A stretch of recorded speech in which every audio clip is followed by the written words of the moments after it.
안녕하세요. 오늘은 요한계시록 20장입니다. 제목은 천년입니다. 1절에서 3절을 우리가 개인적으로 한번 읽어보시고요. 하나님이 세상을 창조하셨습니다. 아담과 하와는 에덴의 복을 누리고 있었습니다. 어느 날 에덴 동산에서 쫓겨나게 되었습니다. 어둠의 권세가 배후에서 장난질을 한 것입니다. 그 정체를 요한계시록은 이렇게 밝혀주고 있습니다. 용이라 하고 옛 뱀이라 하고 마귀라고 합니다. 마귀는 비방자라는 뜻입니다. 사탄이란 히브리어로 대적자입니다. 그 이름 속에 그 존재의 속성이 들어 있습니다.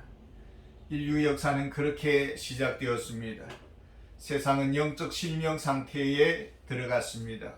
하나님과 분리되고 하나님을 대적하는 편에 서게 되었습니다. 이 세상은 하나님에 대해서 무지합니다. 사단을 숭배하고 귀신을 따르고 세상 문화 속에 사단의 꽃이 피었습니다. 그리스도께서 오시기 전까지 어둠이었습니다. 하나님께서 유대인들을 선택하셨습니다. 말씀 안에서 저들을 세웠습니다. 그러나 저들의 불순종의 역사로 뒤틀려졌고 온 인류는 무지 상태에 여전히 들어갔습니다. 그리스도께서 이 세상에 오셨습니다. 강력한 빛이 비추어졌습니다. 공중권세 잡은 자가 하늘에서 떨어졌습니다. 70인 전도 활동 시기에 예수님께서 이렇게 말씀하십니다. 누가복음 10장 18절에 보면은 사단이 하늘로부터 번개같이 떨어지는 것을 내가 보았노라. 사탄의 치명적인 그런 상처는 어디에서 입혀졌습니까? 십자가입니다. 골로새서 2장 13절에서 15절에 읽어보면은 또 범죄와 육체의 무할례로 죽었던 너희를 하나님이 그와 함께 살리시고 우리의 모든 죄를 사시고 우리를 거스르고 불리하게 하는 법조문으로선 정서를 지우시고 제하여 버리사 십자가에 못 박으시고 통치자들과 권세들을 무력화하여 드러내어 구경거리로 삼으시고 십자가로 그들을 이기셨느니라. 십자가는 사단을 사로잡는 사건이었습니다. 그 구금기간이 1000년입니다. 이 1000년에 대한 견해가 갈라집니다. 이 1000년 동안 사단은 결박되었습니다. 힘을 쓸 수가 없습니다. 마치 목줄이 묶여있는 개와 같습니다. 제가 한 번은 우리 마을 산 중턱에 있는 카페에 갔다가 밤중쯤 나왔습니다. 느낌이 이상해서 돌아보니까 시커먼 형체가 있는데 멧돼지 떼들이 거기에 서 있고 저를 향해 지켜보고 있는 것입니다. 그래서 시간이 지나면 갈 줄 알았는데 그대로 버티고 서 있는 겁니다. 노리고 있는 것이죠. 그래서 후라시 불을 켰습니다. 그랬더니 화들짝 그 멧돼지 떼들이 도망가는 것입니다. 예수 그리스도의 복음, 신비롭게도 십자가의 구원의 사건 앞에서 사단은 무적에게 묶여버렸습니다. 오순절 성령 사건, 강림 사건 이후에 복음의 강력한 역사가 시작되고 사단은 빛 앞에서 감당할 수 없는 그런 맥을 못 추는 그런 상태가 되었습니다. 역사는 여전히 영적 전쟁의 시간들이었습니다. 우리 예수님의 초림과 재림 사이를 1000년이라고 말을 합니다. 요한계시록을 문자적으로 1000년이라고 주장하는 사람들이 있습니다만은 그러나 저는 영적 의미로 해석하는 편입니다. 초림과 재림 사이를 이 1000년이라는 이 단어를 문자적으로 1000년이 아니라 시간적으로 1000년이 아니라 아주 긴 시간이라고 그렇게 보고 있는 것입니다. 이 긴 1000년의 시간 동안 그리스도인들의 삶은 어떻게 살아간 것입니까? 4절에 보면은 또 내가 보자들을 보니 거기 앉은 자들이 있어 심판하는 권세를 받았더라. 또 내가 보며 예수를 정언함과 하나님의 말씀 때문에 목배임을 당한 자들의 영혼과 또 짐승과 그의 우상에게 경배하지 아니하고 그들의 이마와 손에 그들의 표를 받지 아니한 자들이 살아서 그리스도와 더불어 1000년 동안 왕노릇하니. 이 1000년의 시간은 사단은 입으로 물지 못하고 단지 꼬리만 칠 뿐이고 공포의 소리 으르렁거릴 뿐입니다. 무적행에서 자신의 무기력함에 발광할 것입니다. 그리스도인들은 복음을 위해서 살아갑니다. 목숨을 바칩니다. 좁은 길을 걸어갑니다. 순교자의 삶을 살아갑니다. 영혼 구원을 위해서 늘 노심초사합니다. 앞서 하나님 앞에 간 자들이 있습니다. 저들은 주님 안에 있습니다. 5절에 보면은 이 첫째 부활이라고 말을 합니다. 첫째 부활에 참여한 자들을 두 가지로 의미로 해석해 볼 수가 있습니다. 하나는 복음을 들었습니다. 예수 그리스도의 십자가 안에 나도 같이 죽었습니다. 그리고 그리스도의 새 생명으로 거듭나고 부활했습니다. 이것을 첫째 부활이라고 보는 것입니다. 또 하나는 우리 그리스도인들이 육체는 죽었습니다. 그 영혼은 하나님 앞에 살게 됩니다. 어떻게 삽니까? 그리스도와 더불어 왕노릇합니다. 이것을 또 첫째 부활이라고 말을 합니다. 죽은 자들의 영혼이 천국에서 사는 것을 첫째 부활로 보는 것입니다. 그리고 영적으로 거듭난 자들이 이 첫째 부활에 참여한 자들입니다. 신자들의 그 사후 영혼에 대해서 웨스트민스터 신앙고백서는 이렇게 말을 합니다. 죽으면 육체는 부패할 것입니다. 그 영혼은 불멸합니다. 즉시 하나님께로 나아갑니다. 돌아갑니다. 영혼은 완전한 거룩의 상태에 들어갈 것입니다. 더 이상 이 세상에 고통은 없습니다. 천상의 세계로 영접받습니다. 하나님의 얼굴을 친히 배울 것입니다.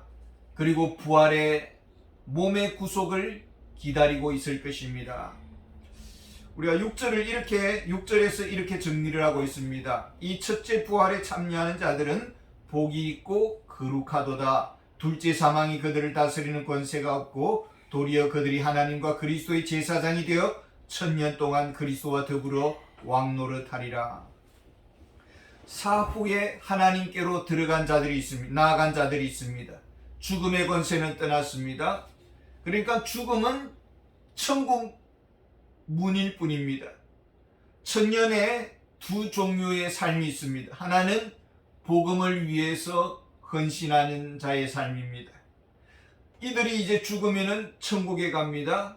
하나님과 그리스도의 제사장이 되어서 왕노릇할 것입니다. 어떻게 왕노릇할까요? 저는 잘 모릅니다만은 성경의 문맥상 볼 때에 우리의 최고의 관심이 복음 사역이었습니다. 천국에서는 그리스도께서 우리를 위해서 기도하신다라고 했습니다.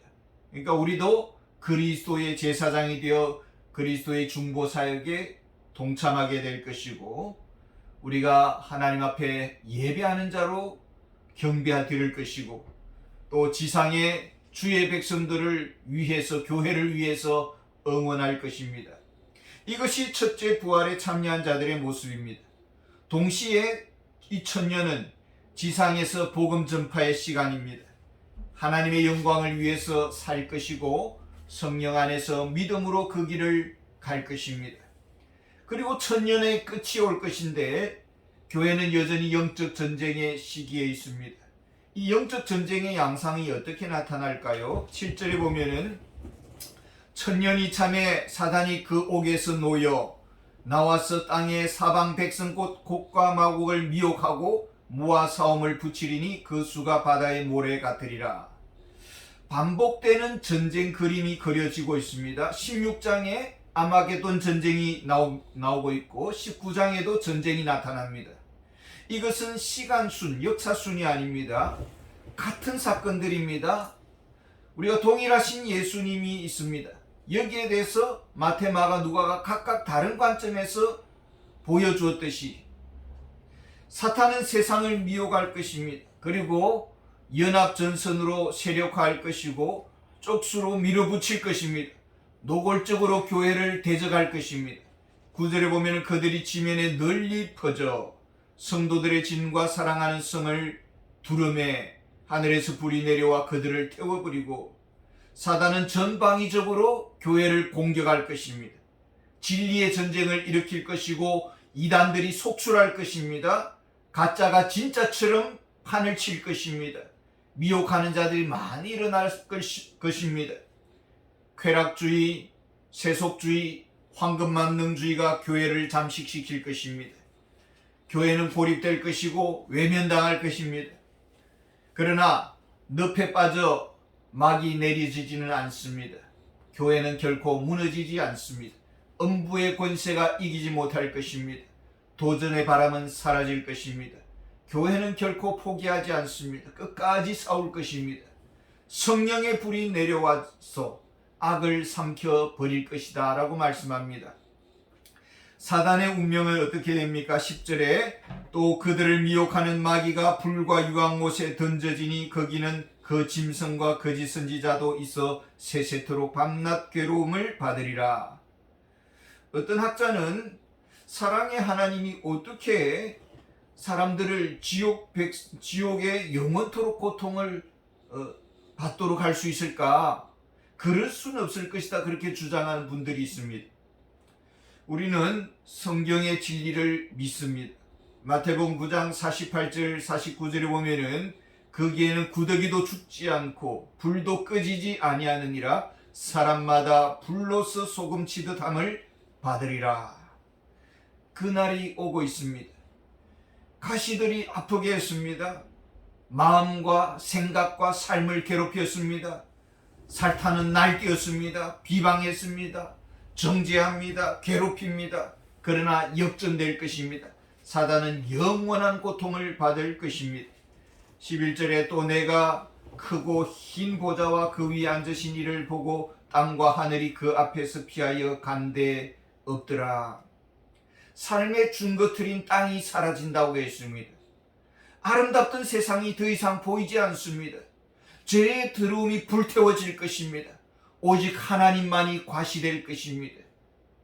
누가 심판자입니까? 마태복음 28장 18절에 보면은 예수께서 나와 말씀하여 이르시되 하늘과 땅의 모든 권세를 내게 주셨으니, 요한복음 5장 12절에 보면은 아버지께서 아무도 심판하지 아니하시고 심판을 다 아들에게 맡기셨으니, 심판주는 예수 그리스도가 되십니다. 12절에 또 내가 보니 죽은 자들이 큰 자나 작은 자나 그 보좌 앞에 서 있는데 책들이 펴있고 또 다른 책이 펴졌으니 곧 생명책이라. 죽은 자들이 자기 행위를 따라 책들에 기록된 대로 심판을 받으니, 누가 심판을 받습니까?